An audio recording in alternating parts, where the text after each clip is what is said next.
मंडळी, लग्नानंतर होईलच प्रेम या मालिकेचा आजचा म्हणजेच 12 मेचा एपिसोड रिव्ह्यू तुम्ही ऐकत आहात. काल आपण पाहिलं होतं प्रेक्षकांनो, नंदिनी आणि जीवा ट्रबलमध्ये आहे. नंदिनीचं मिसकॅरेज झाल्यामुळे ते दोघी खूप दुःखात आहेत. आज आता जीवाचं लक्ष त्या घुंगरूकडे जातं. जीवा रडत रडतच त्या घुंगरूला घेणार असतो. नंदिनी पण हात पुढे करते, पण जीवा ते घुंगरू स्वतःच्या हातात घेतो आणि म्हणतो, मी का आणले हे घुंगरू घरात? कथ्थक करणारे घुंगरू आपल्या घरात कधी कधी वाजणारच नाही ना. नंदिनी आता त्याला म्हणत असते, जीवा शांत व्हा जीवा. अहो हे बघा, तुम्ही इतकं मनाला नका ना लावून घेऊ. जीवा त्या घुंगराला बघून बघून खूप रडत असतो आणि म्हणतो असतो, आता हे सगळं कसं विसरायचंय नंदिनी, आपण कसं करायचं हे सगळं? नंदिनी त्याला म्हणते, जीवा माझ्याकडे बघा बरं, तुम्ही शांत व्हा बरं, असं रडायचं नसतं. हे बघा, आपण आपलं बाळ गमावलंय, मला माहितीये. आपण आपण खचलो ना तर कसं चालेल जीवा? आपल्याला स्ट्रॉंग व्हावं लागणार आहे. हे बघा, आपण आहोत ना दोघं एकमेकांसाठी. जीवा म्हणतो, नंदिनी पण आपल्या दोघांमध्ये आपल्या हक्काची, आपल्या जवळची बाहुली हवी होती ना ग. आपल्या दोघांमध्ये तिसरा येणार हे होतं ना ग, सुखावणारं होतं, पण हे सगळं का असं होऊन बसलं ग? नंदिनी म्हणते, दोघांना हवं असताना तिसरं निघून जाणं सारखं दुसरं दुःख नाहीये. पण आता हे दुःख आपल्याला भोगायचंय ना जीवा, तुम्ही रडू नका, शांत व्हा. हे बघा, माझी एक छोटीशी रिक्वेस्ट आहे तुम्हाला, ही गोष्ट इतक्यात कोणाला सांगू नका जीवा, प्लीज सांगू नका. आता तेवढ्यात तिथे मानिनी येते आणि म्हणते, कुठली गोष्ट सांगायची नाहीये कोणाला. आता हे दोघे पण घाबरतात आणि एकमेकांचे अश्रू पटकन पुसतात बरं का.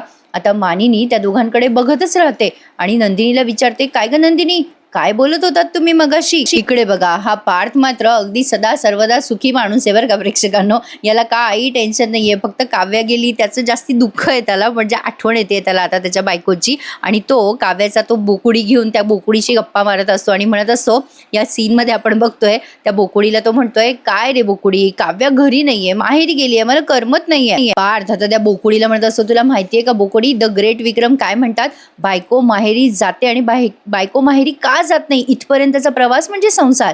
तेवढ्यात आता याला फोन आलाय बरं का त्या ऑफिस मधल्या पोरीचा. याला चांगला टाइमपास भेटलाय बरं का प्रेक्षकांनो. काव्या नाहीये तर त्याला दिव्या मिळाली आहे. पार्थ विचारच करत असतो की काव्याचा फोन का येत नाहीये, आणि तेवढ्यात ही दिव्या त्याला कॉल करते. पार्थ आता लगेच, हा काव्या बोला असं म्हणतो. तेवढ्यात ती दिव्या म्हणते, सर काव्या नाही, मी दिव्या बोलते. पार्थ म्हणतो, सॉरी माझ्या बायकोचं नाव काव्या आहे ना म्हणून. दिव्या म्हणते, वा सर, किती लकी आहेत ना त्या, त्यांचं नाव घेणार कोणीतरी आहे जगात. मी बघा बरं कशी सिंगल आहे, कोणी माझं नावच घेत नाही. पण माझा बेबी रॉबिन कायम माझी वाट बघतो. ए रॉबिन, चप्पल खाली ठेव, चप्पल खाली ठेव. अरे ही पोरगी अतरंगीच आहे बरं का प्रेक्षकांनो. एवढं पर्सनल कोणी बोलतं का एखाद्या पुरुषाशी? बरं सरळ सरळ कळतं बरं का की ही पार्थवर लाईन मारते म्हणून. असो, आता पार्थ दिव्याला म्हणते, बरं बोल बरं, एवढ्या रात्री कशाला फोन केलायस तू दिव्या? दिव्या लगेच म्हणते, बोल सर, तुमचा प्रॉब्लेम काय आहे? तुम्ही ऑफिसमध्ये असल्यावर मला अहोजाहो करता आणि मी जेव्हा फोनवर बोलते तेव्हा तुम्ही मला अरे तुरे करता. पार्थ म्हणतो, सॉरी जरा चुकून निघालं तोंडून. मिस दिव्या, सांगा का फोन केलात तुम्ही? दिव्या म्हणते, ॲक्च्युली सर मला तुम्हाला विचारायचं होतं की मी उद्या ऑफिसला जरा उशिरा आले तर चालेल का प्लीज? म्हणजे तुम्हाला तर माहिती आहे ना किती ट्रॅफिक असतं आणि मला ना रिकामं पण करायचं आहे घर उद्या सकाळी सकाळी. म्हणजे मला 2-4 घरं बघायची आहेत अजून. सर प्लीज मला उशिरा यायचं आहे, म्हणजे मला उशीर होईलच. मी तुम्हाला मेसेज करू का? म्हणजे मी तशी डायरेक्ट पोहोचेलच ऑफिसला. म्हणजे लेट झालं म्हणून तुम्ही रागवता ना मला, म्हणून म्हटलं सर तुम्हाला आधी सांगून द्यावं. अरे ही कुठल्या कुठे बोलते प्रेक्षकांनो. बापरे. पार्थ म्हणतो, बरं दिव्या जरा शांत व्हा तुम्ही. हे बघा, आत्ता ना माझ्या मिसेस घरात नाहीये. म्हणजे ही दिव्या म्हणते, सर तुम्हाला लेट नाईट फोन केला, तुमची बायको चिडणार तर नाही ना? म्हणून पार्थ तिला उत्तर देतो की अगं नाही, माझी बायको सध्या घरी नाहीये, ती माहेरी गेली आहे. केवढा गप्पा हाणतोय बघा तो या दिव्याशी. आता काय ना प्रेक्षकांनो, या दिव्याचं आणि पार्थचं अफेअर झाले असं गैरसमज निर्माण करतात की काय कोणास ठाऊक. असो, आता पार्थ म्हणतो, नाही इट्स ओके दिव्या, आणि उशिरा येण्याची सवय नका लावू, हां लवकर यायचा प्रयत्न करा. लगेच दिव्या म्हणते, हो sir, thank you so much, good night. Parth आता ते दिव्याचा फोन ठेवून देतो. आणि पुढच्या सीनमध्ये आपण बघतोय की पार्थने मानिनीसाठी फ्रीज आणलाय बरं का. पण तत्पूर्वी जीवा आणि नंदिनीचा सीन त्यांनी कंटिन्यू केला. मला समजेन असं झालंय आता नेमकी मालिका कोणत्या ट्रॅकवर चालली आहे. तुम्हाला कळत असेल तर कमेंटमध्ये नक्की सांगा. असो, मालिकेची पुढची कथा नेमकी काय आहे ना ते समजेन असं झालंय. इकडे आता मानिनी म्हणते, काय चाललंय तुमचं, काय लपवायचं नाहीये? नंदिनी म्हणते, आई आपल्या बाळाबद्दल, म्हणजे मुलगा कसा आहे तुम्हाला माहिती आहे ना तुमचा, आई बाळाचं नाव घेतलं की एक्सायटेड होतात. आत्ता त्यांच्या कॉलेजच्या मित्रांचा फोन आला होता आणि ते सांगायला चालले होते त्यांना 2012ची बॅच त्यांची, म्हणजे त्यांना सांगत होते ते की मी बाबा होणार आहे म्हणून. लगेच आता मानिनी म्हणते, मेऱ्या काय रे, देऊ का तुला फटका? नंदिनी म्हणते, आई जाऊ द्या ना, सोडा ना. लगेच जीवा म्हणतो, "अगे नंदिनी, उगाच तू माझ्या पार्टीमध्ये नाही आहेस असं दाखवू नकोस हां. अगं आई, मी बाबा होणार." आता असं बोलता बोलता जीवा पटकन थांबतो बरं का. नंदिनी आणि जीवा एकमेकांकडे बघायला लागतात. आता मानिनीला कळेना नेमकं यांचं काय चाललंय. नंदिनी म्हणते, "बोला, बोला ना जीवा, आता का थांबलात तुम्ही?" जीवा म्हणतो, "अगं आई, म्हणजे मी बाबा होणार हे माझ्या मित्रांना सांगणार होतो, पण नाही सांगितलं गं. अगं ही उगाच काहीतरी काहीही सांगते, सासूचे कान भरतेस का गं? हिच्या बोलण्याकडे लक्ष देऊ नकोस हां आई." लगेच आता मानिनी म्हणते, "ए चल रे, तुला खोटं बोलायची सवय. माझी नंदिनी कधीच खोटं बोलत नाही बरं का." जेव्हा मानिनी असं बोलते, तेव्हा नंदिनीला आणखीन ऑकवर्ड होतं. बरं प्रेक्षकांनो, मला काही लॉजिक कळतच नाहीये नंदिनीचं सुद्धा, की ही मिसकॅरेज का लपवते? या लपणाऱ्या गोष्टी नसतात आणि मानिनीला काही कळणार नाहीये का? म्हणजे आता नंदिनीने हे सत्य समोर आणलं, त्यावरून आणखीन एक ट्विस्ट रंगणार बरं का, असं म्हणायला हरकत नाहीये. लगेच आता मानिनी म्हणते, "बरं माझ्या धाकट्या सुनबाई, जीवाच्या चकाचक बाई आणि माझ्या होणाऱ्या नातवाची आणि जीवाच्या होणाऱ्या बाळाची आई, खरं तर मी तुलाच रागवणार होते. काय केलंस काय तू? करतेस काय नंदिनी?" नंदिनी म्हणते, आई काय झालं?" नंदिनी जरा गडबडते बरं का. नंदिनीला वाटतं नेमकं झालंय काय? मानिनी आणखीन सस्पेन्स वाढवत म्हणते, "तुला काय वाटलं? मला कळणार नाही?" नंदिनी म्हणते, "म्हणजे काय म्हणताय तुम्ही आई?" मग मानिनी काय बोलते ते बघा. मानिनी तिला म्हणते, "हा धागा, अगं हा धागा खाली पडलास तू. कसं गं नंदिनी असं करतेस? धागा पडलेला घेऊन आले मी. एकतर काव्याला तू स्वतःचा धागा बांधलास आणि वर तुझी बरं आता हा धागा तू तिला बांधलास ते बांधलास, पण तिचा धागा तरी तू बांध." लगेच जीवा म्हणतो, "आई त्याची काय गरज आहे?" मानिनी म्हणते, "झालं, मला वाटलंच असा काही बोलेल हा म्हणून. माझ्या गुरुजीला वाईट साईड बोलत जाऊ नका बरं." मानिनी आता तिला म्हणते, "आणि इकडे नंदिनी तुझा हात पुढे कर. चल तुला धागा बांधते." आता मानिनीने नंदिनीला तो धागा बांधला आणि म्हणते, "डिलिव्हरी होईपर्यंत तुझ्या बाळासाठी, तुझ्यासाठी हे महत्त्वाचं आहे गं बेटा. आता जप बरं का हे सगळं." असं म्हणून मानिनी निघून जात असते. तेव्हा जीवाच्या जवळ तिला तो पाळणा दिसतो आणि मानिनी ओढून म्हणते, "जीवा, तुला कळत नाही का रे? अजूनही तू हा पाळणा अडगळीच्या खोलीत शिफ्ट नाही केलास? काय तुझं पण?" जीवा म्हणतो, "अगं आई, हो, हो, करतो, करतो." मानिनी म्हणते, "तू ऐकतच नाहीस हं जीवा." नंदिनी म्हणते, "चला बरं, तुम्ही तिथून धरा, मी इथून धरते." लगेच मानिनी म्हणते, "अगं ए बाई नंदिनी, तू कुठे धरतेस तो पाळणा? अगं तू गरोदर आहेस ना? जड गोष्टी उचलायच्या नसतात गरोदर बाईने." जीवा म्हणतो, "हो बरोबर आहे आईचं. नंदिनी तू उचलू नकोस, मी नेतो. तसंही हा पाळणा मीच आणला होता ना." आता हे सगळं जेव्हा असं बोलत असतात ना प्रेक्षकांनो, तेव्हा त्यांच्या चेहऱ्यावरचे हावभाव वाखाणण्याजोगते आहेत. अप्रतिम ॲक्टिंग करतात जीवा आणि नंदिनी. या दोघांनीच आता ही मालिका उचलून धरली आहे आणि मानिनीने सुद्धा, असं म्हणायला हरकत नाहीये. मग मानिनी म्हणते, "आशाला बोलवू का?" जीवा म्हणतो, "नको आई, मी नेऊन ठेवतो." असं म्हणून जीवाने स्वतःच तो लाकडी पाळणा उचलला आणि तो पाळणा दुसऱ्या खोलीत नेऊन ठेवायला लागला. खरं तर जीवाला हे करत असताना खूप वेदना होत असतात, पण तो बोलेल तर काय बोलेल आणि कोणाला बोलेल? उगाच यांच्या मनाची कुचंबणा करून घेतात हे प्रेक्षकांनो. घरच्यांना सांगायला हरकत नव्हतं, असं माझं म्हणणं आहे. तर तुम्हाला कंटाळा न येता, बोर न होता एपिसोडचा रिव्ह्यू मी पटापट सांगते बरं का. मानिनी आता जीवाला म्हणत असते, "नीट ठेव रे बाबा तो पाळणा." मानिनीला काही कळत नसतं नेमकं या दोघांमध्ये चाललंय तरी काय, त्यामुळे पाळणा नेताना ती खुश असते. पण जीवा नंदिनीच्या चेहऱ्यावर मात्र एक अनामिक दुःख तिला दिसतंय, पण ते कळत नाहीये. इथे त्यांनी एक सॅड सॉन्ग ऐकवलंय आपल्याला, "पाऊलं थकलं नाही" म्हणून, आणि ते जीवा तो पाळणा नेतोय असं त्यांनी दाखवलंय खूप वेळ, बराच वेळ आपल्याला. आता इथून पुढच्या सीनमध्ये आपण बघतोय मानिनी आता तिच्या माहेरच्या फ्रीजला घेऊन खूपच इमोशनल असते. पुढच्या सीनमध्ये आपण बघतोय मानिनी म्हणत असते, "नाही नाही नाही, विचारच नाही करायचा हा फ्रीज कोणाला द्यायचा. माझ्या माहेरून आलाय हा फ्रीज माझ्यासाठी." त्यावर आता पार्थ म्हणतोय, "आई माहेरचा आहे, तूच सांगतेस ना, माझ्या जन्माच्या आधीचा फ्रीज आहे, किती जुना झालाय." मानिनी म्हणते, "नाही रे नाही, ठणठणीत फ्रीज आहे माझा, चांगला आहे, अजिबात कोणाला द्यायचा नाही हा." लगेच आता मिथुन काका म्हणतात, "पण वहिनी हा फ्रीज देऊन आपण नवीन फ्रीज घेतला तर?" तेवढ्यात आता यांच्या दारावरची बेल वाजते बरं का. मानिनी म्हणते, "नवीन फ्रीज?" आता लगेच पार्थ आणि मिथुन काका पळालेत बरं का फ्रीज आणण्यासाठी. फ्रीज आणलेलं काही दाखवलं नाहीये आपल्याला, पण डायरेक्ट स्वयंपाकघरात ते आलेलं दाखवलंय. पार्थ आता हातात औक्षणाचं ताट घेतो आणि म्हणतो, "ए आई, मी काय म्हणतोय, मिथुन काका, माझी आई काय म्हणते माहिती का, घरच्या गृहिणीने घरात आलेल्या नवीन गोष्टीची पूजा करत असतात." मिथुन काका म्हणतात, "आय लाईक दिस. वहिनी वहिनी पूजा करा ना." मिथुन काका म्हणतात, वाटलंच होतं मला." मानिनी आता त्या फ्रीजवर स्वस्तिक वगैरे काढते आणि पूजा करत असते फ्रीजची. आता हे फ्रीज का आणलं, कशासाठी आणलं ते काही कळलं नाही बाबा, पण बहुतेक यांचा फ्रीज जुना आहे म्हणून त्यांनी नवीन फ्रीज आणलाय असं कळतंय खरी. मानिनी आता त्या फ्रीजची पूजा करते तेव्हा टाळ्या वाजवत असतो पार्थ. पार्थ म्हणत असतो, "ए आई, चल आपण फोटो काढूया, तू दोन्ही फ्रीजच्या समोर ये आणि आपण मस्तपैकी आपण असं फोटो काढूया तुझा." मिथुन काका आता त्या दोन्ही फ्रीजचे दारं उघडतात आणि म्हणतात, "वहिनी, तुमच्या या फ्रीजची हवा बघा आणि या फ्रीजचा थंडावा बघा. आय लाईक दिस." आणि मिथून काका म्हणतात, बघ आई, त्या फ्रीजमधली जागा बघ आणि या फ्रीजमधली जागा बघ, बघ बघ किती मोठं आहे आपलं नवीन फ्रीज. मानिनी म्हणते, बरं बरं, ते दारं बंद करा आधी आणि उगाचच बिलं वाढवू नका. मग लगेच पार्थ म्हणतो, आई मला कळतंय तुझ्या या जुन्या फ्रीजशी खूप भावना जोडलेल्या गेल्यात, पण तुझ्या लग्नानंतर आता आमची लग्न झाली आहे, आमच्या बायका आल्या आहेत, आमचं कुटुंब, आपलं सगळंच कुटुंब वाढतंय नाही, तर मला असं वाटतंय की आपण आता हा फ्रीज विकून टाकायला हवा. मग आता असं म्हणून पार्थ निघून जातो बरं का. मग मिथून काका म्हणतात, पार्थ गेल्यावर वहिनी मला काय वाटतं, हा जो तुमचा माहेरचा फ्रीज आहे ना, तो आपण कोणाला तरी देऊन टाकूयात.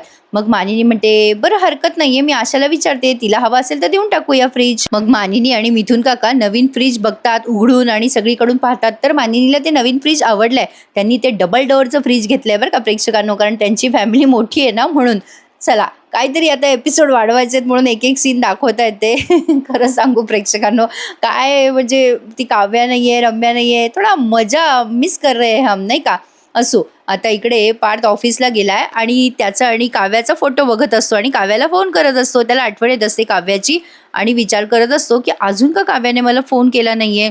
बायका माहेरी गेल्यावर नवऱ्याला विसरतातच असं म्हणून त्याने आता काव्याला व्हॉइस नोट पाठवली आहे बरं का. आणि म्हणतोय त्या व्हॉइस नोटवर, आता हा पार्थ काव्याला व्हॉइस नोट पाठवत म्हणतो, प्रिय माझी मांजर, माझी फिसकारणारी मांजर, काय हो तुम्ही घरात नाही आहात तर मला करमत नाहीये, माझ्यावर फिसकारायला कोणी नाहीये ना, तुमचा बोका तुमची खूप आठवण काढतोय देशमुख. असं म्हणत कोणी माझ्यावरती रागवणारं नाहीये ना.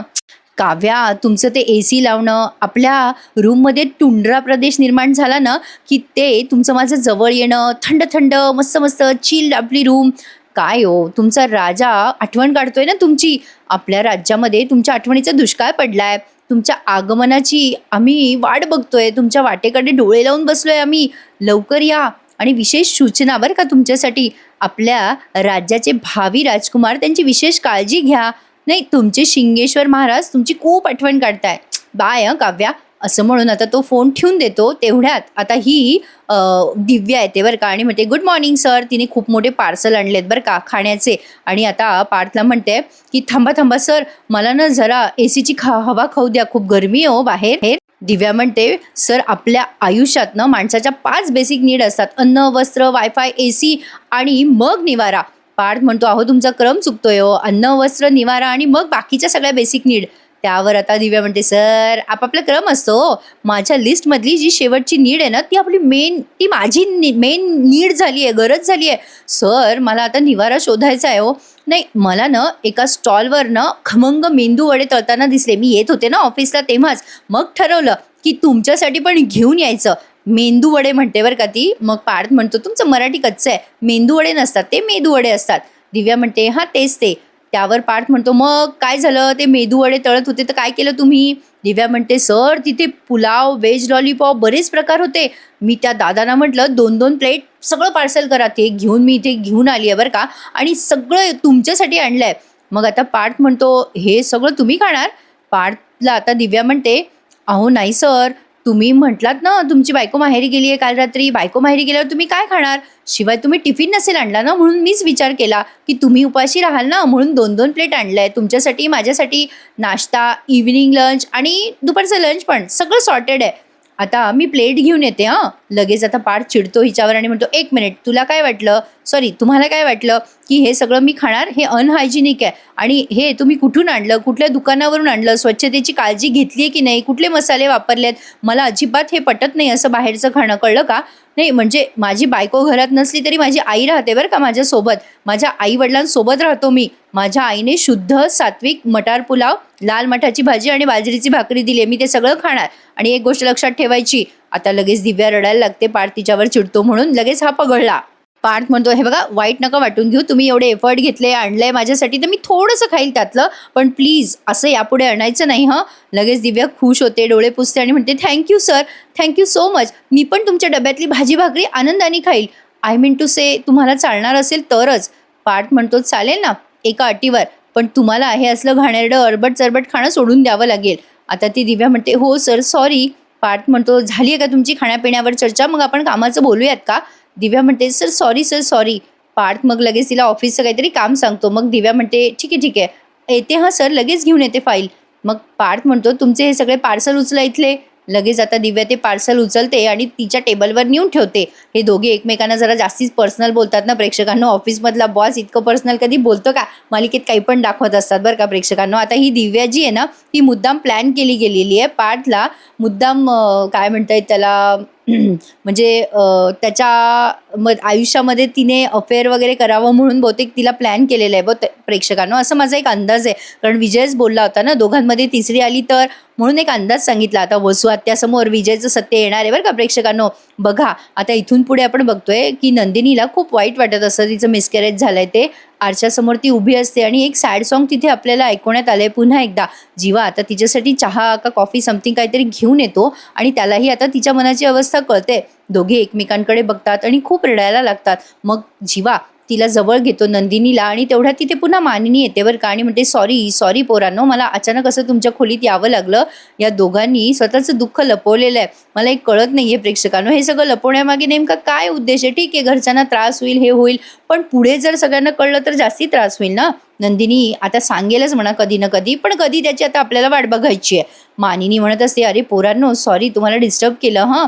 अरे मी अंगारा आणला होता, गुरुजींनी दिला होता अंगारा नंदिनीसाठी आणि नंदिनीच्या होणाऱ्या बाळासाठी. आणि हो नंदिनी, अगं माझ्या होणाऱ्या नातीसाठी सुद्धा बरं का, असं म्हणून ही मानिनी नंदिनीच्या पोटाला लावत असते बरं का तो अंगारा. आता एकदम नंदिनी मागे सरकते, त्यामुळे मानिनी दचकते आणि म्हणते, काय गं हे नंदिनी, काय झालं तुला? अशी का मागे अचानक सरकलीस? काय गं काय झालं? धक्का बसला का तुला? काही झालं का? लगेच आता नंदिनी म्हणते, अहो तसं नाही आई. ते लगेच जीवा सावरून घेतो ती बाजू आणि म्हणतो, अगं आई कालपासनं काहीतरी विचित्रच चाललंय बघ तिचं. अगं मी पण तिच्या पोटाला हात लावायला गेले ना तर सॉरी हात लावायला गेलो ना तर ती अशी अचानक मागे होते बघ. काहीही नवीन काढते नंदिनी. लगेच आता मानिनी म्हणते, नवीन काय त्यात? अरे तुम्हाला कळणार नाही पोरांनो, बाईच्या पोटात जेव्हा बाळ असतं ना तेव्हा अक्षरशः असं काचेचं भांडं आपण सांभाळतोय असं वाटत असतं. आणि सुरुवातीला असं होतं ग, कळत नाही काय कशी काळजी घ्यावी चालताना, पळताना, उतरताना. पण मग हळूहळू येतं लक्षामध्ये की कशी काळजी घ्यायची, जपावं लागतं रे जीवा या दिवसात. जाऊ दे, तुला नाही कळणार, तुला काही समजत नाही जीवा. लगेच जीवा म्हणतो, हो बरोबर आहे तुझं आई, मला काही कळत नाही. जे काय आहे ते तुमच्या बायांनाच कळतं ना, होणाऱ्या बाबांना काय कळतं? बाळाच्या असण्या नसण्याची जाणीव तर तुम्हालाच कळते ना. असं म्हणून जीवा आता तिथून निघून जातो. मानिनीला कळतच नाही हा असा का चिडलाय. मानिनी म्हणते, काय बाई नंदिनी, काय झालं याला एवढं चिडायला? अगं बाई, अगं असा का चिडला ग नंदिनी हा? बापरे, चिडले बाबा बाळाचे बाबा. आता मानिनी म्हणते, नंदिनी तू बरी आहेस ना बाई पोरी? नंदिनी म्हणते, हो आई मी ओके आहे. मानिनी म्हणते, अंगारा लावला तर चालेल ना तुला? मग मानिनी तिच्या पोटाला आणि तिच्या डोक्याला अंगारा लावते, सॉरी कपाळाला अंगारा लावते आणि म्हणते, बरं ठीक आहे, काव्य आले ना की ती बरं बाई नंदिनी आता तू आराम कर बर का, आणि मी बघते जरा आमचे होणारे बाबा का चिडलेत ते. काव्य आली ना की तिलाही अंगारा लावेल हं मी. असं म्हणून मानिनी निघून जाते. आता नंदिनी आले टेन्शन, हे सगळं लपवावं तर कसं लपवावं. आजचा भाग त्यांनी इथेच संपवला बरं का प्रेक्षकांनो. मी दिलेला रिव्ह्यू तुम्हाला आवडला असेल तर नक्की लाईक करा हं प्रेक्षकांनो. तर बघा आता पुढच्या भागात त्यांनी सांगितलंय, म्हणजे प्रोमो दाखवलाय की जीवा नंदिनीला म्हणत असतो की नंदिनी तू तू काही बोलत नाहीयेस, घरच्यांना काही सांगत नाहीयेस. नंदिनी म्हणते, हो पण मगाशी बोलता बोलता मी आईला सांगून टाकलं असतं तर. जीवा म्हणतो, हे बघ नंदिनी तू सांगितलंस तरी मी तुझ्यासोबत आहे आणि नाही सांगायचं तू ठरवलंस तरीही मी तुझ्यासोबत आहे. इकडे वसू आत्याला त्या विजयची आई दिसते बरं का, म्हणून वसू आत्या त्या बाईशी बोलायला जातात. काय हो तुम्ही विजयची आई ना? पण ती विजयची आई नाही आहे बरं का प्रेक्षकांनो, ती कोणीतरी तोतया बाई आहे जिला विजयने आई बनून आणलं होतं. आता विजयचा सस्पेन्स येणार आहे बहुतेक वसू आत्यासमोर. वसू आत्या विजयला फोन लावतात आणि सांगतात की विजयराव मी तुमच्या आईला पाहिलं. विजय म्हणतो, कोण आई? मग तेवढ्यात वसू आत्या म्हणतात, तुम्ही कुठे आहात? विजय म्हणतो, मी घरातच आहे, लिंबू सरबत बनवतोय. पण आता वसू आत्याला समोरच दिसतो विजय समोरच एका टपरीवर लिंबू सरबत पित असतो. काय वाटतं मंडळी पुढे काय होईल? वसू आत्याच्या कर्माची फळ आहे. वसू आत्या वाईट काम करतात म्हणून त्यांनाही जावाई वाईटच मिळालाय. बघू आता पुढे मालिकेत काय होतं. वसू आत्याला विजयचं सत्य कळतं का? विजय नेमका कोणत्या इंटेन्शनसाठी यांच्या घरात आलाय? येणाऱ्या भागांमध्ये क्लिअर होईलच. आजचा भाग कसा वाटला कमेंटमध्ये नक्की कळवा आणि उद्या भेटूयात लग्नानंतर होईलच प्रेम या मालिकेच्या नवीन एपिसोड रिव्ह्यू मध्ये. तोपर्यंत काळजी घ्या हा स्वतःची. भेटूयात उद्या. धन्यवाद.